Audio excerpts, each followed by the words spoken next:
Le sujet des rêves et des objectifs, c'est un des sujets que je voulais le plus traiter sur cette chaîne, parce que les rêves et les objectifs, c'est quelque chose qu'on a tous à un moment ou à un autre, et c'est surtout une thèse qui est très importante et un sujet qui est omniprésent dans les mangas en général. Si vous enlevez leurs rêves à la plupart des protagonistes de shonen, il y a de fortes chances que le manga lui-même s'écroule. Si vous prenez One Piece, qui est littéralement le shonen et même le manga le plus vendu de tous les temps, vous enlevez les rêves de Luffy et les rêves des personnages, et le manga n'existe tout simplement plus du tout. C'est central à l'œuvre. C'est même tellement central que après plus de 1000 chapitres, on ne connaît toujours pas le rêve exact de Luffy. Les rêves dans une œuvre, c'est un aspect très pratique parce que ça permet au lecteur de s'identifier au personnage, et surtout comme le personnage a un but et qu'on sait à peu près lequel c'est, ça nous permet de plus nous investir dans l'histoire. Les rêves, même du point de vue narratif, c'est super pratique pour un auteur. Ok, mais il y a Jimin ou Hippo dans tout ça? Parce que c'est bien sympa de parler de protagonistes de shonen et de leurs rêves, mais on n'arrive toujours pas exactement à se dire ce que Hippo a à faire là-dedans. Eh ben, désolé pour ceux qui aiment l'œuvre et la connaissent bien, mais je vais devoir un petit peu expliquer le manga et le personnage pour les profanes, afin que la vidéo soit plus compréhensible pour tout le monde. Quand Hajimin ou Hippo commence, on fait la connaissance de Hippo, un lycéen harcelé, renfermé et timide. Il n'a pas de père et la majeure partie de sa vie se consacre à aider sa mère. Il fait la connaissance de Takamura qui lui donne envie d'essayer la boxe. Le résultat est simple, Hippo a un truc. C'est pas un talent fulgurant, mais il sait mettre de bons coups. C'est donc le coach Kamogawa qui le prend sous son aile et lui fera monter les marches de la boxe une à une. Championnat des rookies, championnat du Japon, puis vers le monde. Et donc là, si vous ne connaissez pas Hajime no Ippo, vous allez juste vous faire une réflexion très simple, c'est que le rêve et l'objectif de Hippo, c'est juste de devenir champion du monde. Et en fait, c'est pas ça. Et c'est la première claque de réalisme que le manga nous met, c'est que l'objectif ultime, qui serait le rêve de toute personne, c'est pas le rêve du personnage principal. L'objectif d'Hippo, il est encore plus simple et en même temps plus difficile que ça, c'est juste d'être fort. Alors, on ne parle pas de force au développé couché, hein.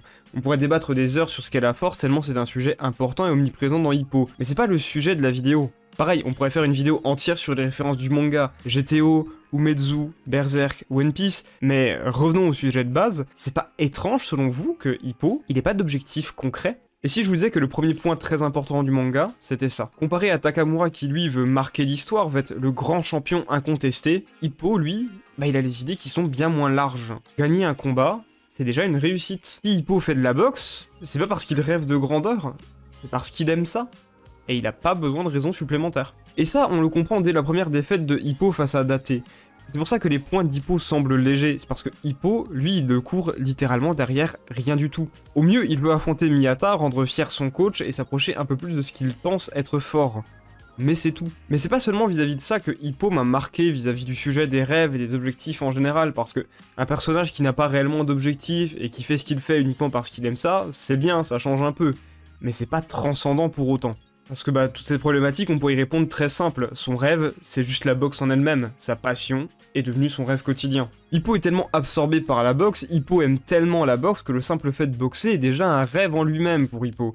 Hippo vit constamment dans un rêve. Et ça, c'est quelque chose que les gens vraiment adonnés à une passion doivent ressentir. Notre passion nous absorbe tellement, on aime tellement ça, qu'on nage en plein rêve. Ça en devient une forme de drogue. À tel point où même tous les points négatifs liés à ce rêve, on les oublie et on compose avec. Les entraînements acharnés, les coups durs, la douleur, elle ne devient qu'accessoire. Mais c'est là où la deuxième claque de réalité opère. La question c'est que cette passion, ce rêve éveillé, est-ce que ça te permet d'absoudre, est-ce que ça te permet d'éviter de faire face à la réalité et surtout aux responsabilités? La mère d'Hippo, elle est fatiguée, la mère d'Hippo s'occupe de son commerce et de son fils depuis des années toute seule, elle prend de l'âge, et le manga nous a déjà mis des petits indices vis-à-vis de ça. Et donc il y a une question qui se pose, est-ce qu'il n'y a pas un moment où il faut savoir se réveiller de ses rêves? Et c'est ça qui m'a fait apprécier le personnage d'Hippo et le manga en général. Pour un shonen de sport, il est je trouve un des mangas qui a le mieux traité cet aspect et cette tranche d'âge.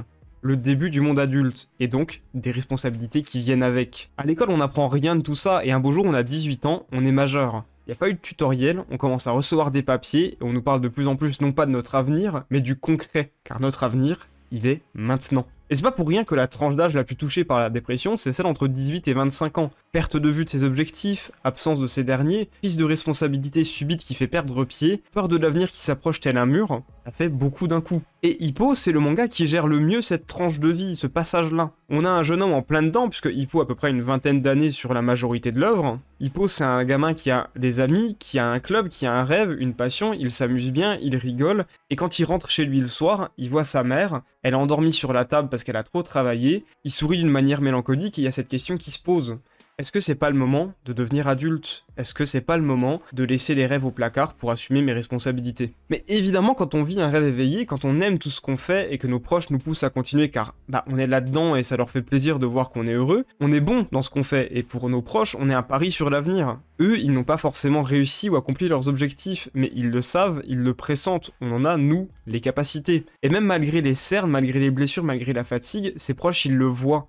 C'est maintenant qu'on est pleinement heureux. Même en sachant tout ça, même en vivant le rêve, même en riant et en se posant à un karaoké avec ses potes et en hurlant toute la nuit parce que on est plus proche du titre et surtout parce qu'on a gagné, cette question et cette petite mélancolie revient en permanence nous hanter. Ça ne durera pas éternellement, les choses devront changer. Et je me répète, des mangas qui gèrent cette tranche de vie et qui la gèrent aussi bien, j'en ai vraiment pas vu des masses, ou en tout cas ça m'a pas marqué. Soit vous avez des seinen avec des adultes désabusés qui ont déjà foutu leur rêve au placard, ou qui sont déjà à peu près rodés sur la vie et qui savent ce qu'ils ont à faire, qui connaissent déjà leur place dans ce monde. Soit on a des shonen avec des adolescents pleins de rêves dans des mondes fantasques qui font un petit peu ce qu'ils veulent parce qu'à la fin de la journée, ils ont pas de fiche d'imposition à remplir, donc aucun de leurs actes n'a de réelles conséquences. Là, ça marche pas comme ça. Si tu frappes quelqu'un en dehors du ring, tu perds tout. Si t'as plus d'argent, tu finis à la rue. Si tu t'acharnes pour un rêve et vers un rêve qui n'aboutira pas, faut en accepter les séquelles et ce qui va arriver par la suite. Et tes proches, ils ont intérêt à avoir les reins solides pour tanker ça. C'est pas facile de devoir affronter tout ça. Tu fais ce que tu aimes, t'es plein de possibilités, et d'un coup, tu te rends compte que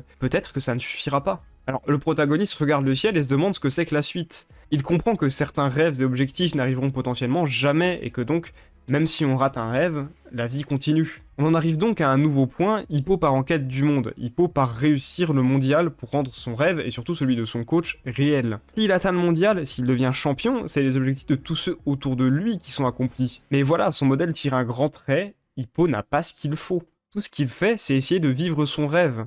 Par-delà cette ligne, pour survivre, il faut être un monstre. Par-delà cette ligne, pour survivre, il faut transformer son rêve en un cauchemar pour les autres. Jusqu'où vous êtes prêt à aller pour réussir et pour accomplir votre rêve? Est-ce que vous avez les épaules pour supporter le poids de vos aspirations, de vos objectifs et des volontés de tous ceux qui sont passés avant vous? Est-ce que vous avez le cran nécessaire pour défier le monde entier? Et surtout, avez-vous le courage de vous changer vous-même pour réussir vos rêves? Hippo n'a jamais franchi cette ligne. Il le sait, tous les combattants qui ont fini par le dépasser l'ont franchi. Tous ces boxeurs, ils ont accepté d'être des monstres. Ils sont prêts à faire vivre un cauchemar à ceux en face d'eux. À ce stade de la compétition, battre un adversaire, c'est détruire ses rêves. Battre un adversaire, parfois, ça lui laissera des séquelles à vie. En parlant de séquelles, à force d'efforts, on a nous aussi l'impression d'en avoir. Encore une fois, le manga il est réaliste. Et il y a un moment ou un autre on fait face à la réalité. Même si c'est un shonen, Nietzsche, là-dessus, il a tort. Ce qui vous tuera pas, ça vous rendra pas nécessairement plus fort. Se prendre des coups à répétition, ça peut que vous faire du mal. Hippo retire ses gants. Il a peur pour lui, il a peur pour sa famille, il a peur pour sa santé, et tout simplement, il a peur pour son avenir. Un monde où on ne craignait pas l'avenir parce qu'on était prêt à sacrifier ce dernier, on était prêt à en faire une offrande pour nos rêves, devient un monde où on raccroche nos rêves parce qu'on a peur pour notre avenir. On a peur pour notre avenir car la réalité a pris le pas sur les rêves. Hippo s'est retiré avant même d'accomplir le rêve des gens autour de lui, avant même d'accomplir ce qui aurait pu être son dernier rêve. Pas le mondial, mais la perfection de sa technique. Tout s'est envolé, ses efforts, sa vie, ses objectifs, tout s'est envolé avec les feuilles. Retour à la case départ, on sourit mélancoliquement car on se rend compte que même sans nous, le monde continuera de tourner, mais au fond, est-ce que c'est ce qu'on veut vraiment? Au fond de nous-mêmes, on gardera à jamais cette amertume, celle de pas être allé au bout des choses, celle de savoir qu'on y était presque. C'était au bout de nos doigts, c'était un coup, un enchaînement. Cette maladie, est-ce que c'était pas se chercher des excuses pour ne pas devenir ce monstre? On a beau dire que ça nous va, au fond, on sait très bien que c'est pas le cas. Alors Hippo, il regarde ses gants accrochés, il reste dans le monde de la boxe, mais derrière, il continue de fixer ses gants et le lecteur le sait. Hippo hésite. Un jour, ses gants, il les renfilera. Et en soi, c'est aussi une belle preuve de maturité. Parfois, même si Hippo ne l'a pas encore compris, le meilleur moyen de réaliser ses rêves et de progresser, c'est d'expérimenter de nouvelles choses. Étonnamment, parfois, la meilleure manière d'accomplir ses rêves, c'est de ne pas les suivre.